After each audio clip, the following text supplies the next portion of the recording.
The Red-Headed League by Sir Arthur Conan Doyle. I had called upon my friend Mr. Sherlock Holmes one day, in the autumn of last year, and found him in deep conversation with a very stout, florid-faced elderly gentleman, with fiery red hair. With an apology for my intrusion, I was about to withdraw, when Holmes pulled me abruptly into the room, and closed the door behind me. "You could not possibly have come at a better time, my dear Watson," he said cordially. "I was afraid that you were engaged." "So I am, very much so." "Then I can wait in the next room." "Not at all. This gentleman, Mr. Wilson, has been my partner and helper in many of my most successful cases, and I have no doubt that he will be of the utmost use to me in yours also." The stout gentleman half rose from his chair and gave a bob of greeting, with a quick little questioning glance from his small, fat, encircled eyes. "Try the settee," said Holmes, relapsing into his armchair, and putting his fingers together as was his custom when in judicial moods.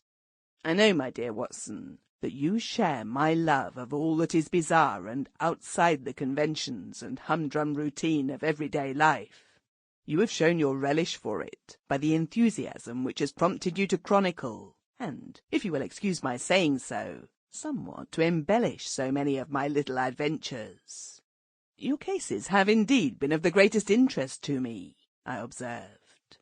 "You will remember that I remarked the other day, just before we went into the very simple problem presented by Miss Mary Sutherland, that for strange effects and extraordinary combinations we must go to life itself, which is always far more daring than any effort of the imagination. A proposition which I took the liberty of doubting." "You did, Doctor. But none the less you must come round to my view, for otherwise I shall keep on piling fact upon fact on you, until your reason breaks down under them, and acknowledge me to be right.